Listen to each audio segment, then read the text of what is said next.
Imagine que você está numa cidade onde a diversidade religiosa é muito grande. Imagine que você está numa cidade, que você vive numa cidade com uma pluralidade de deuses sem fim, das mais diferentes vertentes religiosas. Todo tipo de Deus é adorado naquele lugar. Imagine que essa cidade ela tem um comércio vibrante, um comércio dinâmico, onde o fluxo de pessoas por emprego, por universidade, por estudo, é muito grande, para além dos seus habitantes nessa cidade. Imagine também que nessa cidade, por ser uma metrópole, por ser uma cidade referência em toda a região, na política você vive uma cena extremamente ruim, uma cena com corrupção, exploração, manipulação. Imagine. Mas você pega toda essa mistura de coisas, de características dessa cidade que eu estou te falando, e a conclusão que sociólogos chegam em relação a essa cidade é que ela é uma cidade moderna, ela vive a sua plena modernidade, é uma cidade próspera devido ao número enorme de pessoas, de interesse comercial pela cidade, devido às facilidades no comércio dessa cidade, a sua gama, de variedade de possibilidades que ela oferece. Portanto, os analistas sociais, os críticos vão dizer, não, ela é moderna e ela é próspera. Mas imagine também que nesse caldo todo que eu estou te falando, a violência ela se multiplica assustadoramente nos mais variados formatos, assustando a cada dia, a cada semana.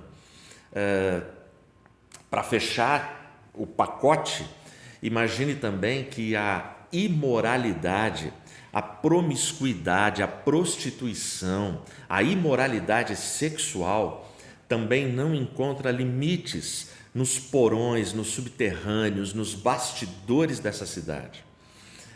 Imoralidades assim crescentes, que vão tomando conta de todas as camadas sociais. Camada dos ricos, camada do pessoal classe média, camada dos mais pobres, os valores estão invertidos, o certo é errado e o errado é certo. Imaginou? Conseguiu pensar em alguma cidade, não precisa falar o nome para a gente, mas todos nós, ao ouvirmos uma narrativa dessa que eu acabei de fazer para você, a gente já pensa em uma ou mais cidades. A gente já vai encontrar algumas cidades que preenchem todas estas características. Bem-vindo, bem-vindo. A cidade que eu acabei de narrar para você, de forma bem resumida, é a cidade de Tessalônica, lá no ano 50 da era cristã. E é para esta cidade, para a igreja, para os tessalonicenses que viviam lá, que Paulo escreve a sua primeira carta. O interessante é que essa comunidade ali em Tessalônica, e eu estou falando na época de uma cidade onde estudiosos vão falar mais ou menos oscilando ali entre 100 e 200 mil habitantes, mas era uma cidade efervescente, Ela tinha um porto muito bom, por conta desse porto e da posição que ela ocupava na Grécia, ela facilitava todo o comércio, era um lugar de passagem, a posição dela era estratégica. Mas apesar de tudo isso que eu falei, essa miscigenação, essa mistura de povos, a cena super fervilhante, a cena cultural, a cena política, a cena religiosa dessa cidade, a cena artística dessa cidade, apesar de tudo isso, um pequeno grupo de cristãos, um pequeno grupo de pessoas que decidiu se render a Cristo e seguir a Cristo era perseguido. A cidade que pregava tolerância para com todas as correntes, ao mesmo tempo também perseguia aqueles que decidiram se render a Cristo. Por quê? Porque seguir a Cristo e abraçar os valores do cristianismo vai contra todos os interesses filosóficos, sociológicos e econômicos daquela sociedade, o que afeta também a nossa sociedade. Eu acho que cada um de nós precisa saber dialogar com a sua cultura. Existem muitas coisas boas e legais na cultura, existem muitas coisas edificantes, ensinadoras, benéficas na cultura, que nos abençoam, que nos forjam, nos formam. Porém, existem limites para que eu aceite tudo que a cultura tenta impor na minha vida. Nós não podemos, nunca devemos nos render no sentido de sermos reféns da cultura. E aí a gente chega em Tessalônica, lá no primeiro século, e a gente vai encontrar qual é o sentimento que não pode faltar nesta pandemia. E Paulo, ele resume em um versículo, que eu vou ler para você. Vai no capítulo 5 aí da sua Bíblia, por favor.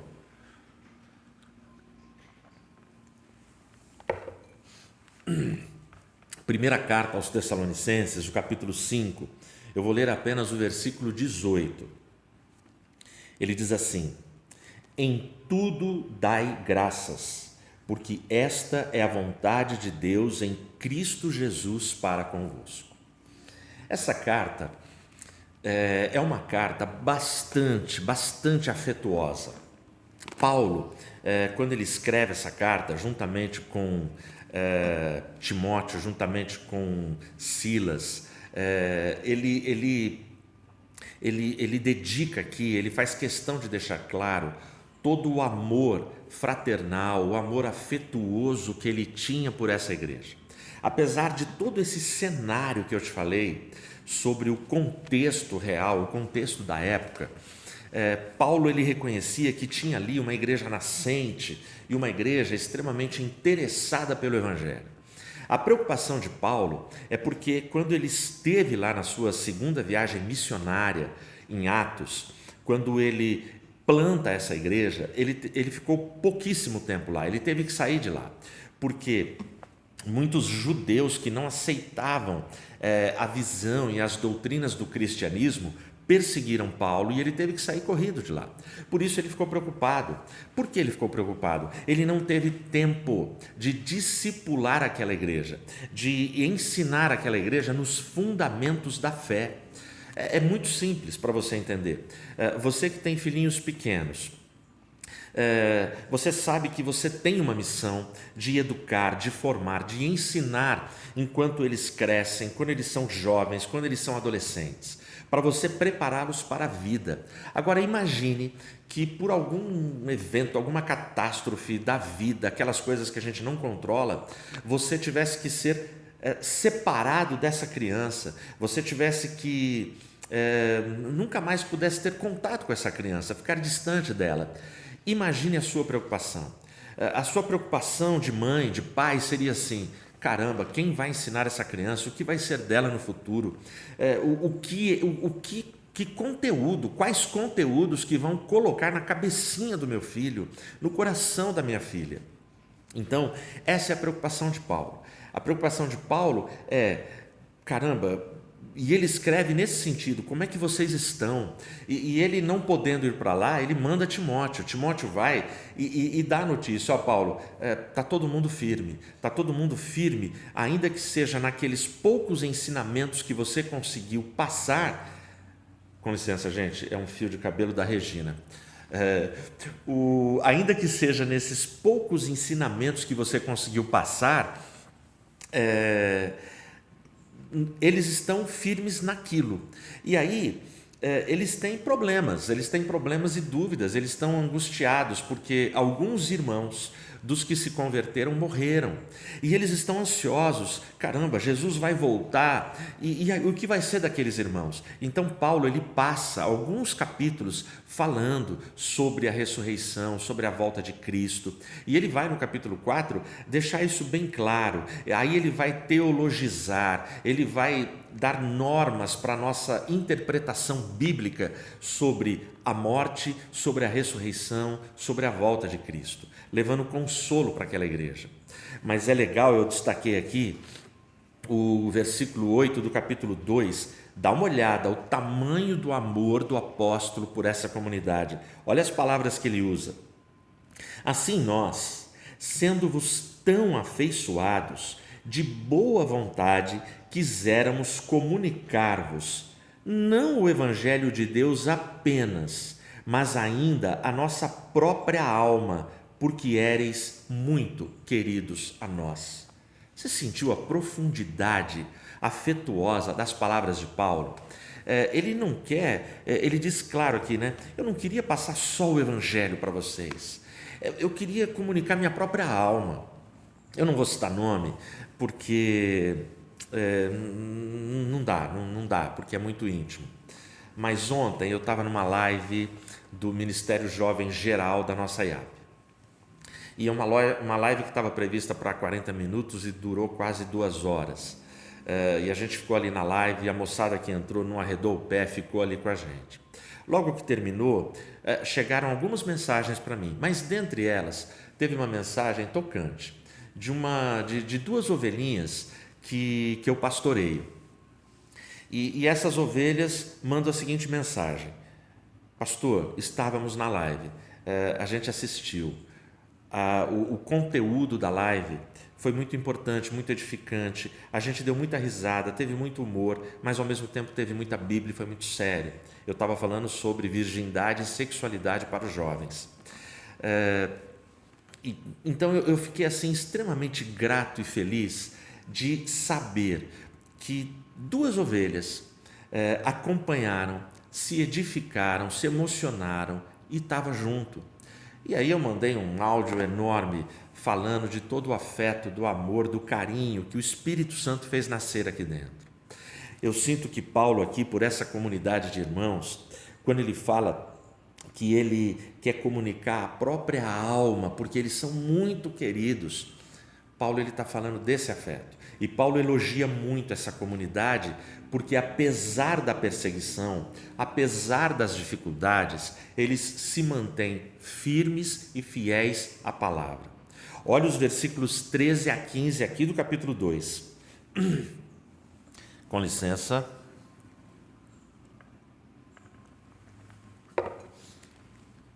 Olha o que ele vai dizer. Por isso, também damos graças a Deus sem cessar, porque, havendo recebido de nós a palavra da pregação de Deus, a recebestes não como palavra de homens, mas segundo é, na verdade, como palavra de Deus, a qual também opera de forma eficaz em vós, os que crestes. Percebe o que Paulo está falando? Ele está elogiando o fato daqueles irmãos, embora novinhos na fé, embora ainda estarem, no leite espiritual, começando a dar os primeiros passos, aqueles irmãos reconheciam que a palavra de Paulo, dos apóstolos, não eram palavras de homens, mas era a palavra de Deus que ele entregava. Essa tem sido a nossa luta nessas transmissões, nessas celebrações online, que a palavra que flua dessa comunicação, dessa transmissão, aqueles que creem, que estão me ouvindo aí do outro lado, recebam como palavra de Deus. Por isso a gente cita o texto, para você poder abrir e conferir o que a gente está falando. Então Paulo, ele faz esse elogio. Olha o 14 e o 15. Porque vós, irmãos, haveis sido feitos seguidores das igrejas de Deus, que na Judéia estão em Cristo Jesus, porquanto também sofrestes de vossos próprios concidadãos o mesmo que os judeus lhes fizeram a eles, os quais também mataram o Senhor Jesus e os seus próprios profetas, e nos têm perseguido e não agradam a Deus e são contrários a todos os homens. Aqui, Paulo já está falando da luta que aquela igreja enfrentava e da perseguição que aquela igreja enfrentava. Lembra que eu falei no começo sobre perseguição? Então, Paulo aqui,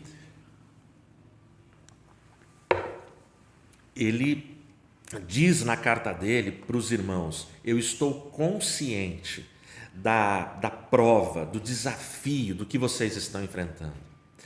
E Paulo não tinha câmera, internet, uma live para fazer, como eu tenho para fazer com vocês. Eu posso falar para quem está me acompanhando, eu posso falar com o pessoal que está lá no Canadá agora, que está nos Estados Unidos, que está em Orlando, no Texas, eu posso falar com quem está na Turquia agora, em Portugal, Espanha, na Itália, na ilha, na Sardenha, eu posso falar com vários estados do Brasil, o pessoal do Chile, eu posso falar com você, eu sei a luta que você está enfrentando, eu sei a prova que você está passando, eu sei os males que esse vírus está causando no mundo. Eu posso falar. Paulo não podia.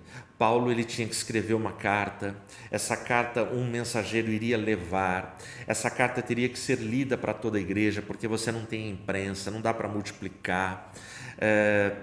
Então, os dias e o tempo funcionavam em outro ritmo.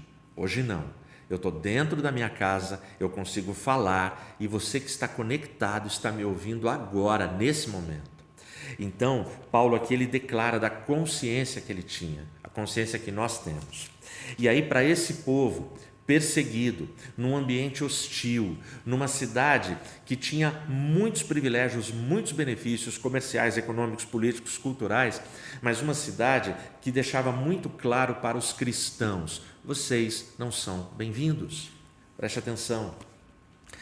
Nós podemos estabelecer relacionamentos, amizades, cumprir com os nossos deveres de cidadãos, mas no fim de tudo, nas conclusões de cada ciclo e etapas da vida, da história, o mundo sempre vai deixar claro: vocês não são bem-vindos. Até porque a nossa pátria não é aqui, a nossa pátria está no céu, de onde aguardamos o Senhor Jesus. Então a gente tem que ter essa consciência, mas sabermos que o Senhor Jesus nos guarda e nos preserva enquanto aqui. E aí é para essa comunidade que Paulo ele vai falar exatamente isso.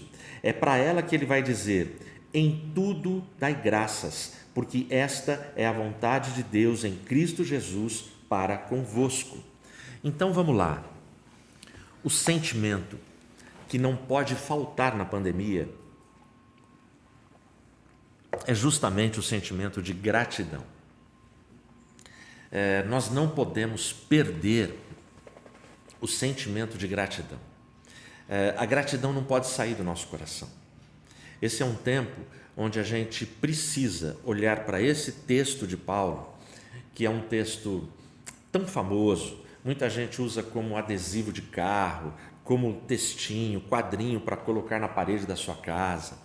Mas vem comigo, quando Paulo fala em tudo, esse início do versículo, tudo é tudo. Nada fica fora da expressão que Paulo meticulosamente, detalhadamente escolhe, inspirado pelo Espírito Santo, para escrever essa sentença. Em tudo. Para você entender, na quinta-feira agora, anteontem, eu postei um texto na minha página pessoal no Facebook. E eu postei um texto mais ou menos assim. Eu começo com 70 dias de isolamento, mortes, insegurança, medo, desemprego. E aí eu termino o post dizendo: mas eu quero fazer duas perguntas. E a primeira pergunta, ela é mais ou menos assim, pelo que eu me lembro. Tem espaço para gratidão? Ainda existe o sentimento de gratidão nos corações? E a segunda pergunta é: pelo que você poderia agradecer? E foi surpreendente. Eu postei, acho que na quinta-feira à tarde, até à noite já tinha mais de 100 comentários, as pessoas respondendo. Eu imaginei que teriam poucos comentários. Se tivesse tido meia dúzia, eu ia ler cada um para vocês. Mas quando eu vi que foi crescendo, eu falei, não dá. O tempo não daria para a gente fazer isso. Quem é amigo meu no Face, viu esse post e consegue ler. E, cara, é um comentário mais bonito que o outro. Os mais diversos assuntos. E, assim, sem exceção. Todos os comentários que ali foram publicados, mais de 100, são comentários que têm o sentido do realismo, da realidade que a gente enfrenta, do momento que a gente atravessa, da luta que nós estamos, da provação dura que nós estamos passando, mas todos os comentários têm uma palavra de gratidão. E os mais variados e tocantes. Eu me emocionei em alguns, chorei em outros, dei um gostoso sorriso em outros, mas assim, gente falando que toda a sua casa foi acometida pela Covid-19, gente que teve que ir para o hospital, gente que teve que ser tratado, e todos já foram curados, todos já estão em casa. Gente que a minha família em volta de mim e você que nos acompanha em todas as transmissões, nós, como igreja de Deus, gente que nós oramos, nós tivemos momentos de exercer a nossa fé, famílias pelas quais nós jejuamos, gente que diariamente, mais de uma vez, eu conversava. Teve uma dessas famílias que a mãe, a matriarca da família, quando no hospital, me mandava áudio, me mandava texto, desesperada, chorando, sabe? Pastor, me ajuda em oração, eu não quero ver a minha família sofrer tudo isso, se for para minha filha passar por isso, que seja eu vou embora. Mas Deus livrou a família inteira para a glória do nome dele. E aí, mensagens que vieram, eu vou evitar nomes, porque vai ser injusto com tanta gente que mandou, sabe? Outras enfermidades, gente que está agradecendo pela família linda que tem, pelo marido lindo, pela esposa linda, que estão vivendo bem nesse tempo. Ou seja, em tudo as pessoas estão dando graças. Tem testemunho de gente falando assim, está difícil, não está fácil, mas a gente tem que agradecer a Deus porque é a vontade dele. E se eu for pego com essa doença e se eu morrer, não tem problema, eu vou continuar agradecendo, porque eu estou preparado, eu vou dormir no Senhor. Essa é a postura, em tudo, esse em tudo engloba a nossa vida, nada escapa. Então as coisas que estão acontecendo com você, as coisas que você não entende, que você não compreende, lembra de 1 Tessalonicenses, da primeira carta de Paulo aos Tessalonicenses, 5,18, em tudo, e grava essa expressão, em tudo. E aí Paulo continua, dai graças. O dai está no imperativo, não é uma sugestão, não é uma opinião, não é um palpite do apóstolo Paulo. O dai é uma ordem. Em tudo dai graças. Em tudo você precisa saber ser grato, você precisa agradecer, você precisa honrar. E olha que legal, essa é uma característica que toda a herança bíblica deixa para a gente. Você vai encontrar Jó, por exemplo, no livro dele, logo no começo, quando ele perde tudo, ele perde bens, patrimônio, filhos, ele perde tudo, cara, ele perde a saúde. E aí você vai encontrar Jó declarando, o Senhor me deu, o Senhor tomou, bendito seja o nome do Senhor. A Bíblia vai falar que, apesar de toda a perda, de toda a dor, de todo o sofrimento, de todas as afrontas que Jó enfrentou, não se achou na boca dele blasfêmia contra a soberania de Deus. E aí você encontra Jó dessa forma. Quando a gente chega em Cristo, Cristo vive o ministério dele dando graças ao Pai. Quando ele vai estabelecer a ceia, ele pega o pão e ele dá graças, ele pega o vinho e ele dá graças. Quando ele multiplica os pães para 5.000 homens, fora mulheres e crianças, ele agradece. O tempo todo você vai encontrar Jesus agradecendo. Quem é Jesus? Nós estamos falando do dono do universo, do criador do universo, daquele que era, que é e que sempre será, daquele que não tem começo, não tem meio, não tem fim. Ele é o Senhor, mas ele nos dá o exemplo de um coração agradecido. Aí você pega os seres celestiais, os seres angelicais, a gente chega no livro do Apocalipse, no final da Bíblia, e você vai encontrar seres poderosos, anjos poderosos, os 24 anciãos. Você vai encontrar esses caras, segundo o texto de Apocalipse, dia e noite, 24 horas por dia, glorificando ao Cordeiro e rendendo ações de graças ao Cordeiro. Gratidão, cara, em tudo dai graças. Os céus não estão alienados, os anjos não estão alienados ao nosso sofrimento, os anjos, eles não estão alheios à nossa dor. Os seres angelicais, a Trindade, o Pai, o Filho e o Espírito Santo sabem da nossa dor, mas a gratidão está presente. Em tudo dai graças. E por que a gente tem que dar graças em tudo? Por que Paulo dá essa ordem? A continuação do versículo deixa muito claro, porque esta é a vontade de Deus. E essa é a parte difícil do versículo, essa é a parte mais complicada do versículo. Por quê? É a oração do Pai Nosso, né? Eu costumo dizer que eu, pessoalmente, pastor Edmilson, acho essa a parte mais difícil da oração do Pai Nosso. Seja feita a tua vontade, assim na terra como ela é feita no céu. No céu eu não tenho dúvida que a vontade de Deus, ela transcorre, ela se desenvolve da forma mais perfeita. O problema é na terra. E quando a gente faz a oração do Pai Nosso, é lindo, mas essa é a grande luta que a gente enfrenta.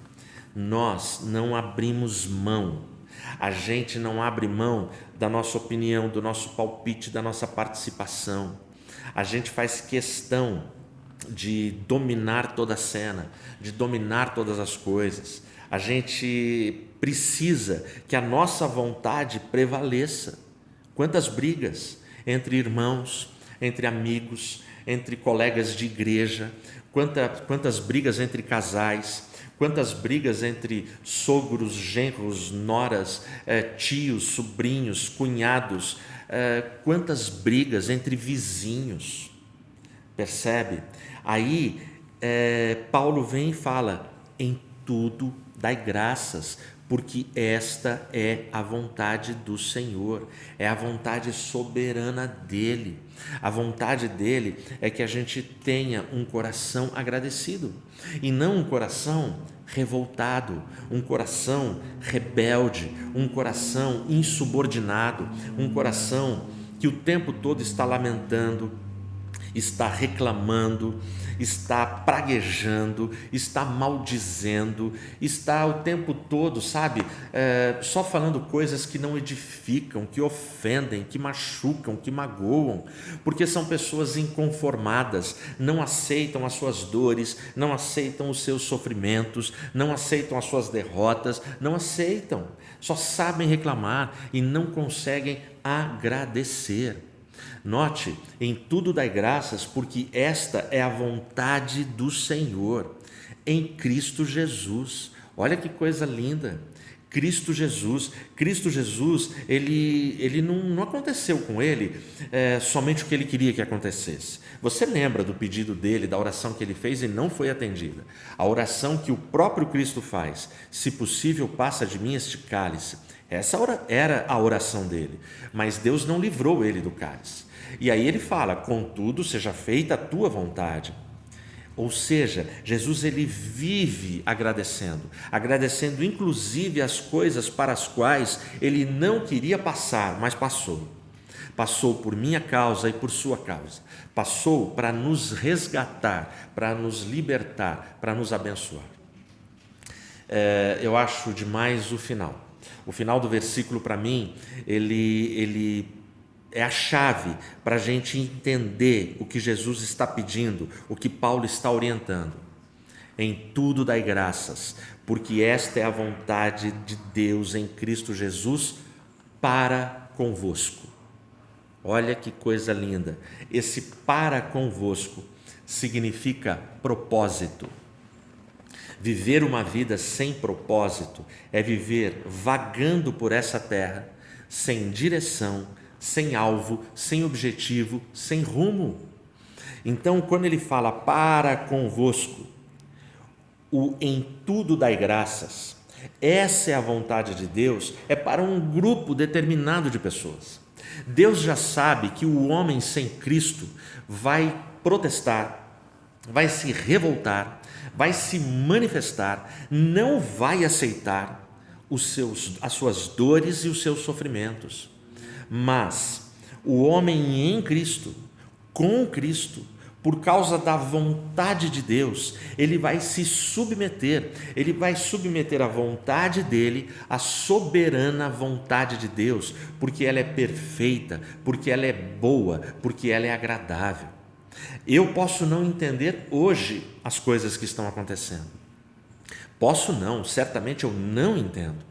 Aliás, ninguém entende. Se você for procurar especialistas, influenciadores, formadores de opinião, cronistas, caras assim que são pós-graduados, analistas históricos, gente que fica analisando a história, os eventos sociais, raciais, tudo que está acontecendo, e começar a ler esses caras, a opinião deles vai mudando e eles estão dando grandes chutes, porque a gente tem palpites para dar, mas ninguém nesse momento tem certeza de nada. Agora, o texto de Paulo vai dizer para mim, Edmilson, em tudo dê graças na sua casa. 70 dias, um pouco mais de isolamento. Nós perdemos contratos, nós perdemos serviços de clientes nossos, nós perdemos alguns trabalhos que eram muito importantes para a gente, que a gente não sabe se eles voltam ou não. A gente perdeu contato com pessoas queridas e amadas que a gente queria estar junto. Ontem falava com a minha mãe no telefone e a frase da minha mãe, os meus irmãos que estão aí acompanhando vão entender bem.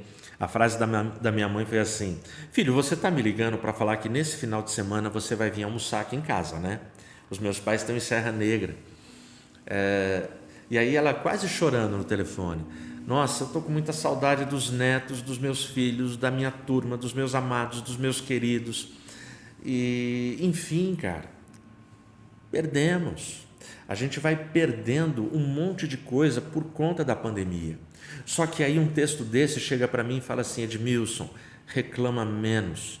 Edmilson, lamenta menos. E agradeça o que está acontecendo.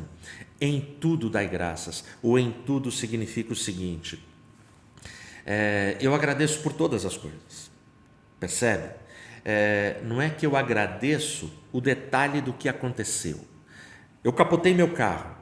Cara, eu não vou agradecer porque o meu carro capotou, deu perda total e eu quebrei uma perna. Não é isso que eu vou agradecer, mas eu vou agradecer em tudo. Eu vou agradecer o evento, eu vou agradecer que Deus me livrou, eu vou agradecer que Deus me guardou, eu vou agradecer a minha vida, eu vou agradecer que foi como Deus permitiu que fosse. Em tudo dai graças, porque esta é a vontade de Deus para convosco. Tem um propósito. A gente aprende, a gente cresce. Presta atenção. Existem lições nessa pandemia, existem lições que eu e você, nós não aprenderíamos de outra forma, a não ser por esta forma. Falando com uma outra ovelha essa semana, eu lembro que eu disse para ela ao telefone: Satanás é ruim de matemática. Satanás é ruim de matemática. Tudo que ele calcula, tipo assim, agora eu vou conseguir. É mais ou menos como os vilões dos filmes de heróis ou os vilões de desenho animado, sabe? O Coiote, o Papaléguas, Frajola e Piu-Piu. Os vilões estão sempre planejando um plano infalível, que sempre eles quebram a cara. Eu lembro muito do Lex Luthor nos filmes do Superman. Ele sempre quebra a cara, mas no final o Lex Luthor está lá falando: eu voltarei, Então, os caras sempre querem dar um jeito, mas Satanás é ruim de matemática. Satanás pode ter celebrado no inferno com os seus demônios que a igreja de Cristo pararia, que a igreja estaria de joelhos, que a igreja estaria morta. Mas a igreja de Cristo está crescendo em plena pandemia, o evangelho não para. A igreja de Cristo está avançando. Lendo uma entrevista com o pastor Max Lucado, ele falava da igreja dele nos Estados Unidos, que com o isolamento, eles achavam que realmente ia afetar. Só que ele disse que agora com as transmissões online, eles dobraram o número de pessoas que acompanham eles. Sabe, dobraram. Isso, numa proporção menor, porque nós somos pequenininhos, aconteceu com a IAP do Parque também. A gente conheceu novas pessoas, gente que quer acompanhar e está junto com a gente. Tem um propósito, cara. Você não é uma pessoa órfã, você não está esquecido, você não está esquecida neste mundo. Nesta pandemia, nós somos os filhos de Deus em Tessalônica. Deus, ele quer comunicar para a gente mais do que o evangelho. Ele quer comunicar a sua própria alma, o seu sentimento, o seu coração. E ele faz isso através da pessoa de Jesus Cristo. Para convosco tem um propósito, tem um porquê que eu posso não entender agora, que eu posso não saber como funciona. Aí, apesar de tudo que eu falei, pode ter gente pensando assim: tá, pastor, legal, mas está tudo dando errado. Pastor, eu estou perdendo meu casamento, estou perdendo meus filhos para as drogas, para o álcool, perdi meu negócio. Pastor, o sorriso sumiu dos meus lábios, eu já cansei de procurar e não estou achando. Pastor, eu estou vivendo à base de comprimidos que controlam a minha pressão, a minha saúde, os meus índices, para que eu tenha uma saúde boa. Pastor, os amigos se afastaram, a família virou as costas. Pastor, o caos se instalou na minha casa. Pastor, a esperança simplesmente foi jogada num poço sem fundo e eu não encontro mais esperança. Pastor, eu olho, cada hora que eu tento ligar a televisão, cada telejornal que eu assisto, é só caos, é só notícia ruim e eu tenho medo, eu estou vivendo em pânico, eu não sei como vai ser o amanhã. Como é que eu vou conseguir praticar o em tudo dai graças, porque esta é a vontade de Deus em Cristo Jesus para convosco? Pastor, está um caos. Como é que eu vou fazer isso? Eu tenho duas situações para você sobre a vontade de Deus. A primeira é a história de um profeta. Deus chama esse profeta e ele fala para esse profeta: está aqui, eu tenho a vacina. Vai naquele povo e aplica essa vacina que todo mundo será curado. Aí o profeta, ao invés de fazer a vontade de Deus, ele pega as economias dele, ele pega a grana dele, vai num cais, compra, ele paga uma passagem, e o texto diz, profeta Jonas, no versículo 2, logo do capítulo 1, que ele faz isso para fugir da vontade de Deus, para fugir da presença de Deus. E o versículo 3 faz questão de destacar, ele pagou um bilhete para entrar no navio. Ou seja, ele é um homem de Deus, ele é um profeta de Deus, mas ele pagou para fugir da presença de Deus e para fugir da vontade de Deus para a vida dele. Qual era a vacina que Jonas tinha? Era a palavra, era o evangelho. Tanto é verdade que quando acontece tudo o que aconteceu com ele, que ele vai para Tarsis, Tarsis era o último porto distante de Nínive, ou seja, quase uns 4.000 quilômetros. De fato, esse cara queria ir para o fim do mundo, para sumir daquela cidade. Mas quando Deus permite que aconteça tudo o que aconteceu, que ele vai para o fundo do mar, que um grande peixe pega ele fica 3 dias e 3 noites no ventre desse peixe, ele se arrepende naquele caos, ele se arrepende no pior momento da vida dele. Era naquele momento ali que ele entendeu que em tudo dai graças, porque esta é a vontade de Deus. E aí ele ora, ele pede a Deus misericórdia, e o peixe cospe ele na praia de Nínive, e aí ele prega, porque ele tinha vacina. E a Bíblia vai dizer que toda a cidade se arrependeu e se converteu. Entendeu? Nós temos a palavra de Deus, nós somos portadores dessa palavra. Não é para a gente entrar em pânico, mas eu e você precisamos colocar o nosso medo, o nosso pânico, a nossa fobia, a nossa angústia, o nosso desespero aos pés de Cristo. E quando a gente colocar, mais do que lamentar, em tudo dai graças, porque esta é a vontade de Deus em Cristo Jesus, o nosso Senhor. No capítulo 3, versos 17 e 18, Abacuque tem o melhor texto para isso tudo que eu estou te falando. Ainda que a figueira não floresça e não haja fruto na vide, o produto da oliveira minta, e as ovelhas não estejam mais nos currais, e as vacas não estejam nos pastos, contudo eu me alegrarei no Senhor e exultarei o Deus da minha salvação. Abacuque, quando fala, está um caos no país, tudo falhou, a economia, a saúde, tudo falhou, a segurança, a nação perdeu tudo, mas a declaração dela, contudo, eu me alegrarei no Senhor e exultarei no Deus da minha salvação. Em tudo dai graças, porque o Senhor está voltando, e a Ele pertence a palavra final em relação à minha e à sua vida. E agora, eu termino contando para você o testemunho de Charles Plumb. Charles Plumb, ele foi um piloto de caça que guerreou na guerra do Vietnã. E aí, num dos combates, ele é atingido.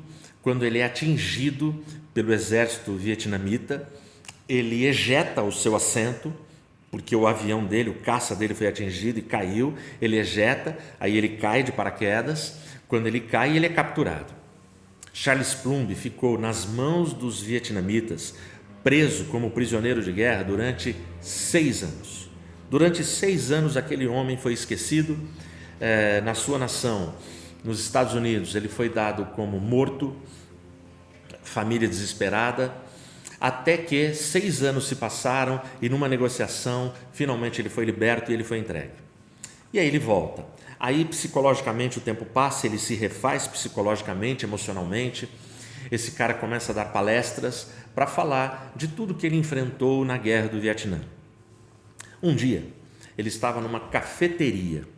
E aí ele está lá na cafeteria, tomando seu café, e entra um jovem. Esse jovem entra e reconhece Charles Plumb e vai até ele e fala: "Você lembra de mim?" E o Charles Plumb: "Não lembro." Ele fala: "A gente esteve junto no Vietnã. Eu era o cara que embrulhava o seu paraquedas todos os dias antes de você decolar para as missões com caça." Poxa, aí os dois se abraçaram, sorriram, e aí sentaram e ficaram a tarde inteira na cafeteria, tomando café, comendo uma coisa e lembrando de um monte de causo, de episódio, de pessoas, de amigos comuns do período ali na guerra do Vietnã. Tudo terminou, trocaram endereços, tal, se abraçaram de novo e ele foi para a casa dele. Naquela noite, Charles Plumb não dormiu. Ele começou a lembrar e aí caiu a ficha dele, só que aí ele já não tinha o amigo perto.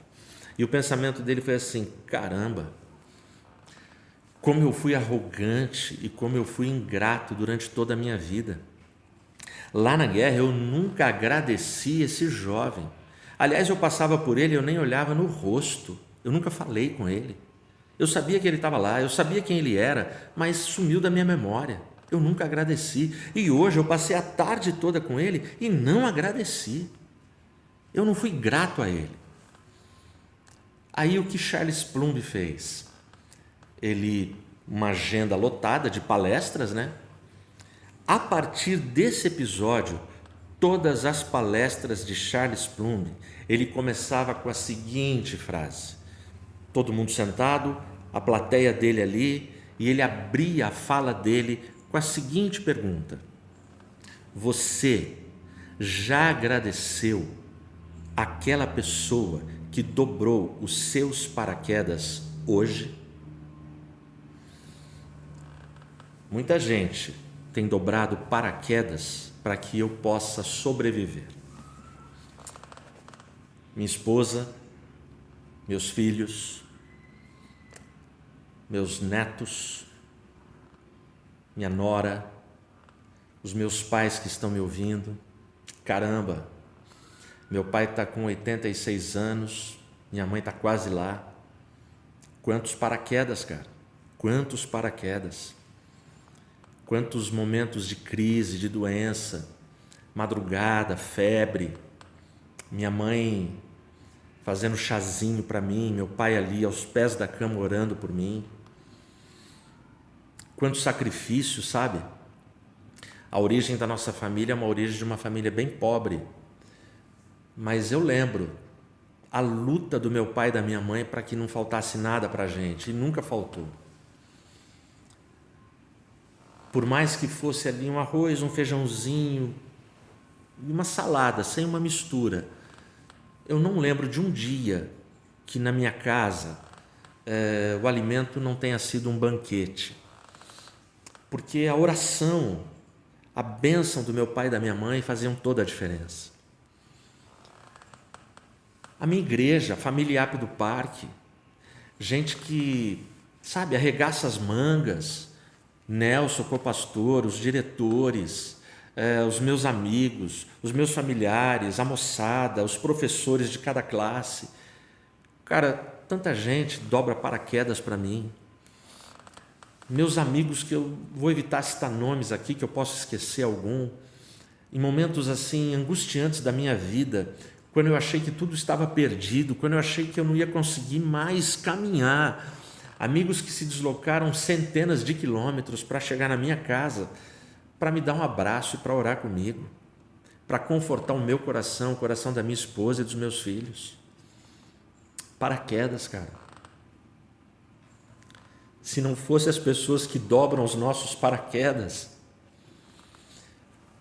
a gente não teria sobrevivido e não estaríamos aqui. Gratidão. Você já agradeceu as pessoas que dobram os seus paraquedas hoje? Em tudo dai graças, porque esta é a vontade de Deus em Cristo Jesus para convosco, para mim, para você, para todos nós. Que Deus te abençoe. Amém.